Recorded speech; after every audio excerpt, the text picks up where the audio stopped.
From the inland capital city of Nairobi, it is a 6-hour drive or an hour's flight to the luxurious ocean resort of Mombasa. Light cotton clothing is advisable, and don't leave the mosquito sprays at home. Kenya, the West's favourite country in East Africa, the one they don't want to go the same way as Sudan, Ethiopia and Somalia, if only to protect those safari and Mombasa beach club trades.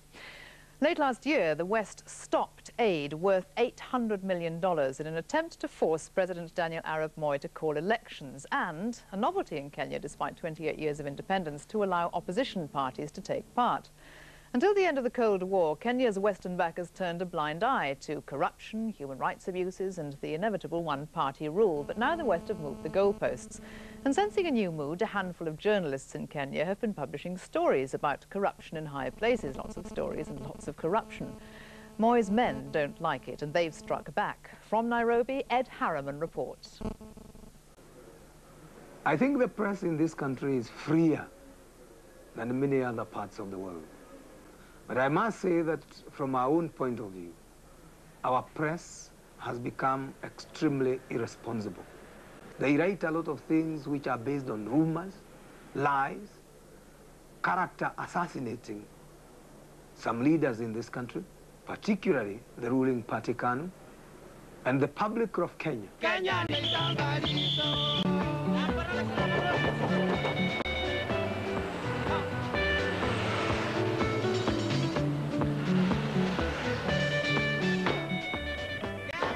The publication the Kenyan government most hates is this one, the weekly magazine, Society.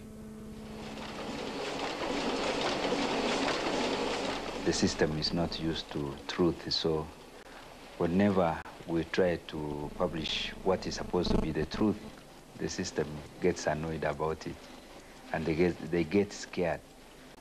Police came and confiscated or impounded 30,000 Society magazines. And we stayed out of circulation for nearly 2 months. We've been arrested several times. Me and my wife, 5 journalists, and we were taken about 500 kilometers away from Nairobi, and we have courts in Nairobi. We were taken to court in Mombasa. The idea was actually to ground this magazine. What have you been charged with? We've all been charged with 11 counts of sedition. We always run the risk of police raids. Just a month ago, they just marched in, 20 armed policemen, ordered my staff to get everything relating to Society and carry it upstairs to their waiting Land Rovers. They didn't produce any court order or any legal warrant in support of their action. They just took it. Do you think there's press freedom in Kenya? It's getting there. Getting there? The authorities say there is. I think there is more now than there was before. And I think that's as a result of magazines and publishers like Nyamora with Society having the courage to continue. We've had people coming to tell us how police are mistreated them in police cells, and we publish it. And it is, I think it is the first time in Kenya that at least the media now, particularly our magazine, is exposing these kind of things.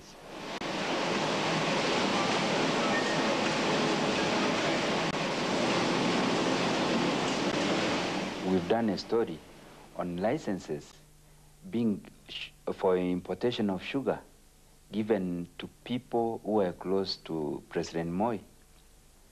We've done stories about land allocation, which we felt that it was allocated to very influential people and very close to Moi also.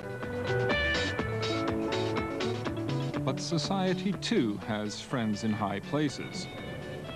How important has the American ambassador been for the expansion of press freedom in this country? Oh, I think very instrumental indeed. He's been determined to push it through, and he's shown people, really, in public, through the media, that he's going to stand by his aims. And I think a lot of people have taken courage, a lot of publishers here have taken courage from his stance and been more outspoken. So you encourage the opposition to the government here?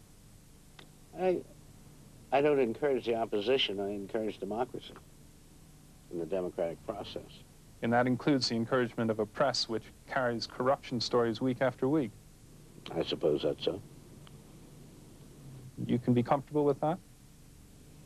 I'm more comfortable with the stories than I am with the fact of the corruption. I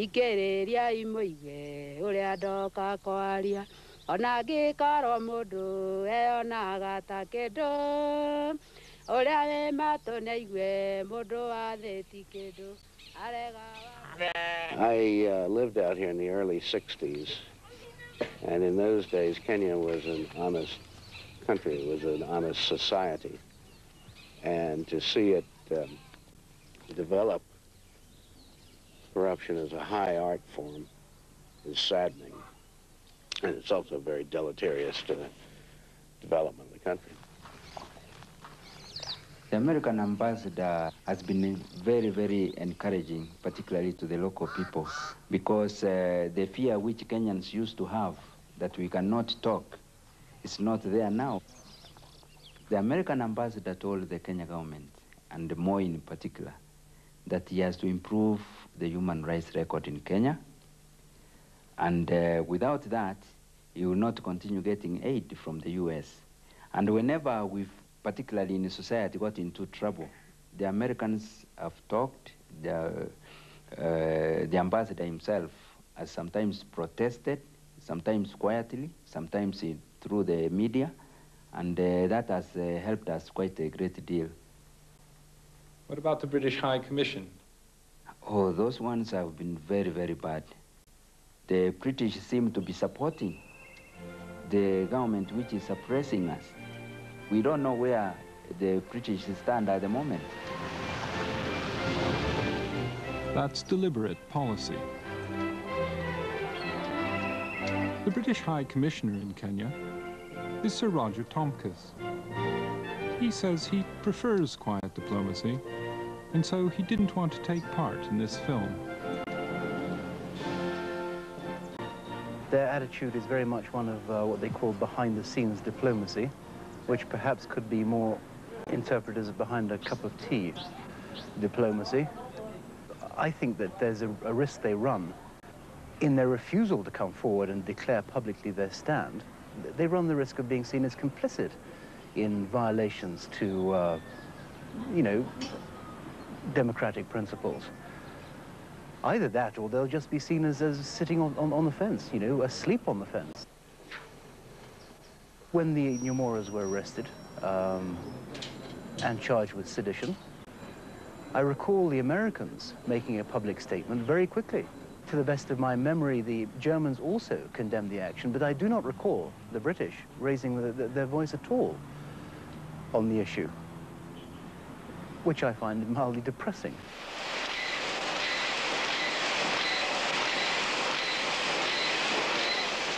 What do you think of the attitude taken by the American ambassador here? Do you feel that's an appropriate role for an ambassador to take? To us, it is not. And I think the public of Kenya has been very bitter against the American ambassador here for appearing to be siding with the opposition parties in this country. What is your view of the role that the British High Commission has taken? As far as we are concerned, the British High Commission here in Nairobi has been very understanding. It has not appeared to be taking sides. In any case, the High Commissioner has not come out and criticized KANU or the government for anything to do with the press.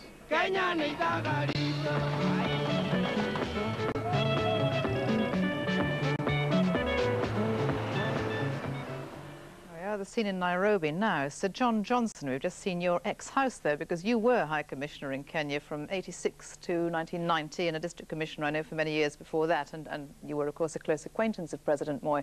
Just a word on style there. The suggestion is that the British are playing both ends. I mean, they're all for this backing democracy thing, but they're complicit with the government? Yeah, I think that's nonsense, really. I mean, the pity about that film was it was really a little one-sided. We had the American ambassador, we had here you are, and you were so there, I would like to just say that there is a difference. There is a difference of style, yes. Smith Hempstone, of course, is a journalist. He is undoubtedly enjoying the pleasure of being in Nairobi, which he likes. And he particularly, I think, sees himself as a different sort of ambassador from the norm. I would hate to rubbish Smithy because he's a very nice man. But the norm is somebody who, up until last year, did turn a blind eye to corruption, to human rights abuses, and accepted autocracy. I mean, President Moy could be forgiven for being a bit bewildered that suddenly Britain seems to be on the other side. I don't think Britain is. I don't think any question that Britain is on the other side. The fact is now that donor countries, and by that we mean mainly the Western countries, have solidarity about the need to see human rights taken into account, to see proper use of aid taken into account, and the British government has made that very clear. But they haven't made it very clear, have they? Not as clear as the American government Well, not as clear as on that film, but the fact is that that film was actually, as it were, slanting towards this particular issue. But where the British government have come forward very strongly is on the need for proper accountable government, and indeed that is what I hope Kenya is working towards, a multi-party government after the running up to the election, and a free choice at the elections, free and fair, and seen to be free and fair. Rakia Omar, let me bring you in. You're director of Africa Watch, which monitors human rights right across the African continent. Now, you've actually been banned from Kenya since 1987 for your criticism of the government, so I suspect you won't find Sir John Johnson convincing. No, I don't find that argument convincing. Just to put the record straight, I've not been allowed there since 1989. I think the argument that the British government is now solidly behind the democratic process in Kenya is without a great deal of foundation.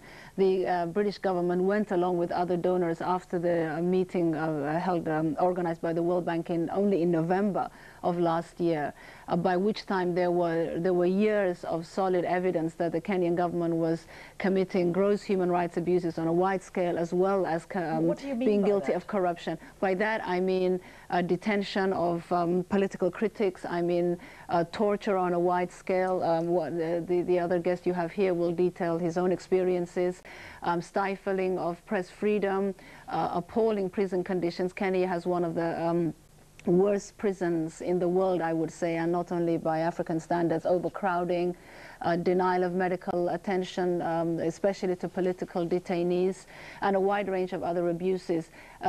Britain, like many other governments, had evidence of this all along, so it's a little difficult to understand why suddenly in November 1991 Britain decided it, after all, had some evidence of this, went along with other donors. Kariuki Gatitu, you were detained for 2 years without charge under President Moy, and I believe you were tortured while you were in prison. What happened? Yes, I was picked from the University of Nairobi, where I was a lecturer in computer science. When was this? This was 1986, yes. March 1986. And I was taken to a place called Nyayo House. At the basement, there are about 14 cells which were designed for torture. And here, with many other people, I was put in a waterlogged cell for 3 weeks. And we had beatings. We stayed there without food. In fact, after my detention, I went to detention for 2 years, I did address the Detainee Review Tribunal, and I told them, if what they did to us was done to animals, the whole international world would rise against the Kenyan government. So, John Johnson, where did British quiet diplomacy come to play in the case of Mr. Gatitu? Did you know about his case? No, I didn't actually, but I must say it's absolutely inexcusable. And of course, that you came out in 1988. I would like to think that nothing like that could happen today. There's far more information available. There's far more public pressure. I mean, that's what we're looking at now. But why didn't you know? And what kind of diplomacy is brought to bear in situations like this? Well, I cannot, as I say, talk about something I didn't know about at that time, but what I could say about now is that I agree that Roger Tompkins is much more likely to be able to influence the Kenyan government by dealing with them in the normal way through government and ministers. That's what a head of mission is supposed to do. He's supposed to be accredited to a government. He's not actually supposed to be accredited to an opposition. But I disagree there, because I think an ambassador is accredited to the country he's sent to. He's supposed to get information about the country, and he's not there simply to have quiet dialogue with the government, especially when there is evidence that that government is somehow at war with its own people, torturing, detaining, silencing criticism. I don't understand what kind of diplomacy Britain wants. Looking ahead, Rakia Omar, I mean, what are we going to get the kind of multi-party democracy that the West says that it's looking for, and aid will be restored thereafter in Kenya? Well, I think the immediate future looks relatively bleak, and not only because of specific abuses by the government, but because the lid has been on for so long that I think it's not going to lead to a democracy as the West understands it, because I think there is just a lot of settling of scores to be done within the opposition. Unfortunately, I think the opposition seems to be relatively divided at the moment. And so I think if an election was called, I don't think it's a clear-cut case. But there will be an election. Well, first of all, we don't. Well, there's supposed to be an election before March 1993, and I'm assuming one will be called mainly under pressure, both internally and externally. But there will also be a lot of trouble before such an election is held. So, John, are you confident that Britain really is doing enough? I mean, I know we have our style, but are we doing well enough in Kenya? It's a country you love. Yes, it is a great affection for Kenya and the Kenyan people. No, I am quite convinced that we are going about this the right way. Quite frankly, what we want to see now is the Kenyans making a fair choice. One-party state, in my view, started off in Africa because it was a useful vehicle to allay ethnicity. But now it's had its day. We want to see multi-party democracy. We want to see the people of Kenya deciding in an election that is seen to be free and fair how they want to be governed. Will we see that, Mr. Gatitu? Would you go back to Kenya now? Yes, in fact, I'm planning to go back in the next 2 months. Not that there is quietness as far as turmoil is concerned, but it is necessary that people must go on pressurizing Moi to relinquish. And you're confident it's not going to happen to you again? It might happen, but not to the same extent. I'm not saying that there is freedom now today. No, there is still, for example, just 2 weeks ago, somebody was arrested for imagining the death of the president. So it's still continuing. I'm yes, afraid we'll have to leave it there, but thank you all very much. Next week, good night.